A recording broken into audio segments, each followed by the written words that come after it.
Hello everyone, welcome back to my YouTube channel. And मैं आपके साथ एक ऑनगोइंग ड्रामा लेकर आई हूँ। इसका नाम है run into you my perfect stranger. And काफ़ी सारे नाम है इस ड्रामा की। एंड ये एक ऑनगोइंग ड्रामा है जो कि टाइम ट्रैवल के ऊपर बेस है। इनके पास एक टाइम मशीन होती है। तो बिना किसी और देरी के अपनी आज की वीडियो की ओर बढ़ते हैं। ऑल्सो पुराने ड्रामा इसलिए कंप्लीट नहीं हो पाए थे क्योंकि मेरी आवाज़ मेरा गला थोड़ा बैठ गया था, थोड़ी तबीयत मेरी ख़राब थी, तो उन्हें भी मैं ठीक कर लूँगी और उन्हें भी कंप्लीट कर लूँगी। तो अब बिना किसी और देरी के अपनी आज की वीडियो की ओर बढ़ते हैं।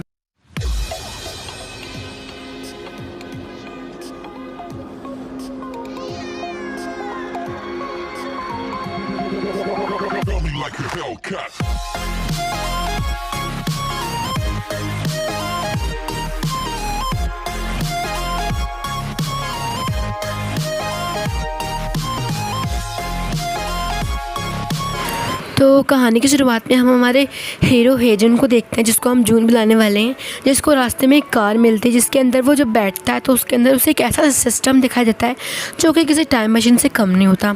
उसके अंदर उसे एक मैनुअल भी मिलती है जिसके अंदर पूरे तरीके होते हैं कि टाइम ट्रैवल कैसे करना है। अब यहाँ तो ये सब वो मजाक समझ रहा होता है, जहाँ वो इसे एक तुक्के के तौर पर इसको यूज़ करने की कोशिश करता है एंड वो सच में टाइम ट्रैवल कर लेता है। अब इस चीज़ की कहानी वो बता रहा होता है कुछ बच्चों को, बिकॉज उसकी बात पर कोई विश्वास क्यों ही करेगा। और ये बच्चे भी उसकी बात इसलिए सुन रहे होते हैं क्योंकि उन्हें इसके ऊपर तरस आता है कि कई बंदा पागल हो गया है, अगर हम इसकी बात पे भरोसा नहीं करेंगे तो कौन करेगा। यहाँ अब जाते हुए एक न्यूज़ दिखाई जाती है, कुछ बच्चे ड्रग्स लेके मर चुके हैं और वहीं उसी जगह के लोग जो कि उन बच्चों के पेरेंट होते हैं वहाँ पे जो है ड्रिंक वगैरह कर रहे होते हैं, पिकनिक मना रहे होते हैं ना। हालांकि अभी तक उन बच्चों की डेथ नहीं हुई होती है और जो अभी हमने न्यूज़ देखी थी वो फ्यूचर की न्यूज़ होती है और हमारा जून फ्यूचर से पास्ट में आया होता है। वो यहाँ पे आके सबको बताता है कि तुम्हारे बच्चों को तुम्हें चीखने की आवाज़ सुनाई देंगी और वो कुछ समय बाद मर जाएंगे अगर तुमने मेरी बात नहीं मानी। पर सब लोग कहते हैं तो बंदा बेवड़ा हो चुका है, पागल हो चुका है, हमारे बच्चे तो ऊपर ही गए, उन्हें क्या ही हो सकता है। पर तभी उन्हें उनके बच्चों के चीखने की आवाज़ सुनाई देने लगती है और बच्चे बुरी हालत में आ चुके होते हैं। जहाँ जून जाके उन बच्चों को बचाता है और सारे गांव वालों के सामने वो हीरो बन जाता है। सबको यकीन हो जाता है कि जून हमेशा सच ही कह रहा था। एंड जो न्यूज़ आ रही थी टीवी पे कि लोग बच्चे मर गए हैं, वो न्यूज़ भी एकदम चेंज हो जाती है। अब जून अब उस गाँव का हीरो बन चुका होता है, तो वो गाँव वाले भी उसे अपने स्कूल में टीचर रखते हैं बिकॉज जून उनसे झूठ बोला होता है कि मैं टीचर होता हूँ, पर एक्चुअल में जून एक रिपोर्टर होता है। तो जून जबकि वहाँ का हीरो बन चुका होता है, सारे स्कूल के बच्चे सारी लड़कियां उसके पीछे पड़ चुकी होती हैं और उसे ना चाहते हुए उस घर यानी कि उसी जगह पे रुकना पड़ता है। और मैं आपको बताना भूल गई कि जून अभी का टाइम 2021 से 1987 में आया था, तो अभी वो फ़िलहाल 1987 में ही रह रहा होता है बिकॉज गाँव वालों ने उसे रोक लिया होता है। और यहाँ वो एक जेल में किसी से मिलने आता है जिससे कहता है कि मुझे पता है कि तुमने मर्डर नहीं किया है, मर्डर किसी और ने किया है। इसके बाद हमें हमारी फीमेल लीड यूनियन दिखाई जाती है जो कि एक राइटर बनना चाहती थी पर वो बन नहीं पाती और वो किसी राइटर के अंडर काम कर रही होती है। वो राइटर उससे सबके सामने काफ़ी अच्छे तरीके से बोलती है, उसके लिए क्लैपिंग करवाती है, उसकी काफ़ी इज्जत करवाती है। बट हमें दिखाया जाता है कि अकेले में वो यूनियन को उतना ही जिल्लत कर रही होती है। या यूनियन की मदर को हम देखते हैं जो यहाँ शॉपिंग करने आई होती है क्योंकि यूनियन ने उन्हें पैसे दिए होते हैं कि आप अपने लिए शॉपिंग करो, और उसी मॉल के अंदर यूनियन अपनी उस राइटर के साथ आई होती है।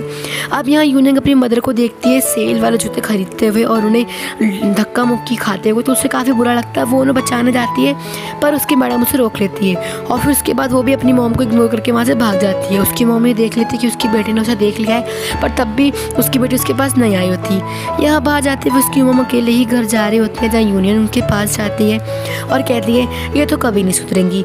अब अपनी बेटी को देख के साथ ही कोई भी माँ बाप उसके ऊपर गुस्सा नहीं करते हैं, बल्कि उसकी मदर जो बल्कि पैसों से अपने लिए शॉपिंग करने गई थी उल्टा अपनी बेटी के लिए जूते खरीद लेके आती है और उसे जूते पहनाने लगती है। इस बात को देख के यूनियन को काफ़ी शर्म आ रही होती है कि वो खुले रास्ते पर ही उसकी मदर उसे जूते पहना रही है, तो वो अपनी मदर को सुनाने लगती है।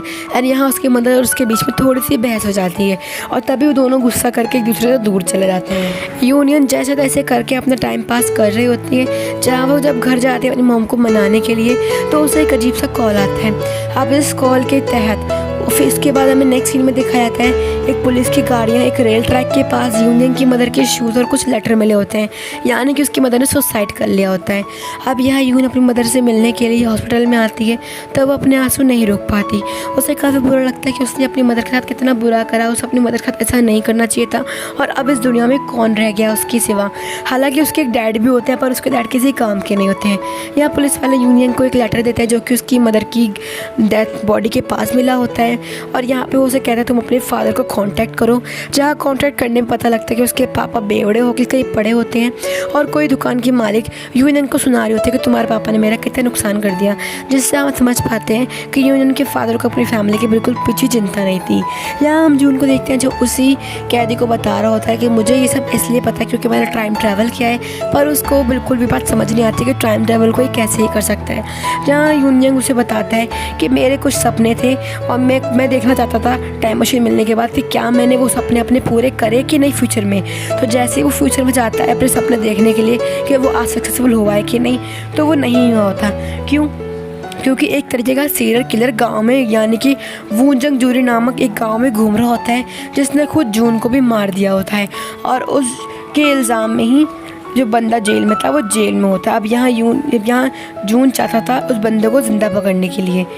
यूनियन भी यहाँ अपनी मदर का लेटर खोल के देखती है जिसमें उसकी मदर ने लिखा होता है कि बेटा मुझे माफ़ कर दो, जब तुम मुझसे गुस्सा होकर चली गई थी तो मैं भी तुम्हारे पास पीछे आई थी, पर तुम तब तक जा चुकी थी। और जिसके बाद उसके यूनियन का बचपन याद करने लगती है कि जब से तुम बड़ी हुई हो तब से तुमने मेरे साथ टाइम स्पेंड करना बंद कर दिया है और मैं अक्सर तुम्हारे बचपन की वो वीडियो देखती हूँ जिसमें तुम कहती थी कि मदर मैं तुम्हारा साथ कभी नहीं छोड़ूंगी, और अपनी बेटी को याद कर रही होती थी काश मैं टाइम पीछे कर पाती और अपनी यूनियन के साथ वापस रह पाती।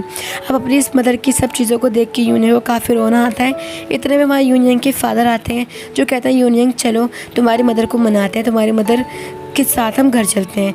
अब यहाँ यूनियन समझ जाती है कि उसके फादर को इतना भी नहीं पता कि उसकी मदर की डेथ हो चुकी है क्योंकि उसे पीने से ही फुर्सत नहीं होती। यहाँ वो अपने फादर को काफ़ी सुनाती है कि क्या आपको पता है कि मैं घर छोड़ के क्यों गई थी, मैं क्यों अलग रह रही थी, क्योंकि मुझे बिल्कुल पसंद नहीं था कि आप और मॉम साथ में रहो। आप एक अच्छे फादर और अच्छे हस्बैंड नहीं हो जो अपनी फैमिली को कोई अच्छी चीज़ दे पाएँ, आप बस हमारा पर बोझ ही बने हो। और इस वजह से मैं मदर को चाहती थी ताकि मैं चाहती थी कि मदर कोई दूसरी शादी कर ले, और मैं ये बिल्कुल नहीं चाहती थी कि आप उनके हस्बैंड बनो।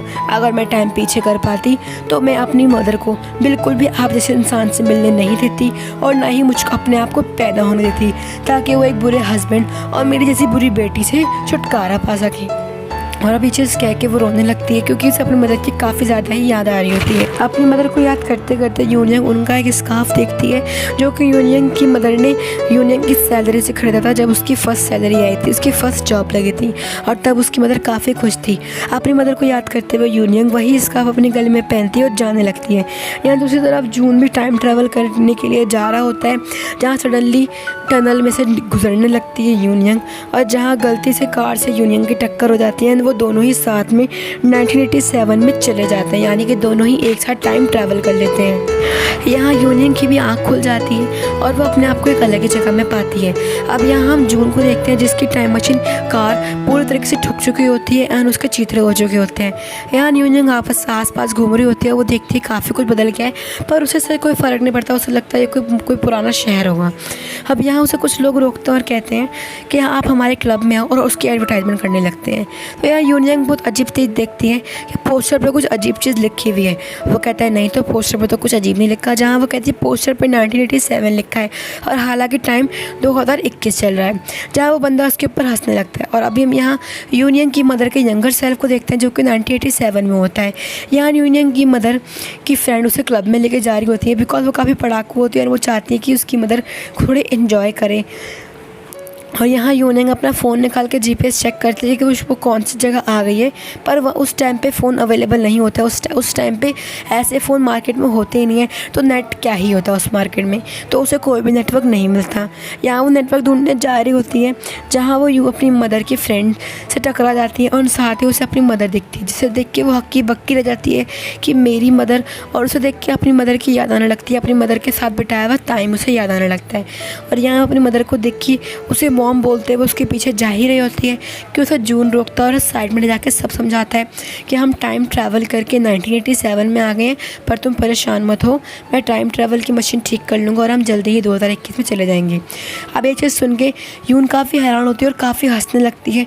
अब ये जून भी कहता है कि बंदी हंस क्यों रही है, हम तो यहाँ फंस गए हैं 1987 में और ये हंस क्यों रही है।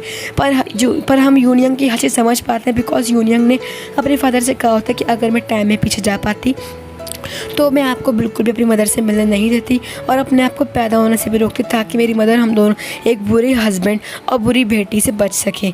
और वो यही चाहे, शायद वो यही करना चाहती थी अपनी आगे की लाइफ में। और इसी के साथ हमारा ये वाला एपिसोड यहीं पे ख़त्म हो जाता है। अगर आपको इसका एपिसोड 2 चाहिए तो प्लीज़ कमेंट करके बताना, मैं इसका एपिसोड जल्दी लाने की कोशिश करूँगी। एंड साथ ही इस वीडियो को लाइक एंड हमारे चैनल को सब्सक्राइब करके खूब सारा प्यार दीजिएगा। एंड दुआ करिएगा मेरी तबीयत ठीक हो रहा है। मेरी तबीयत काफ़ी टाइम से ख़राब हो रही है। ठीक है, जो मिलते हैं इसके अगले एपिसोड में। Bye bye.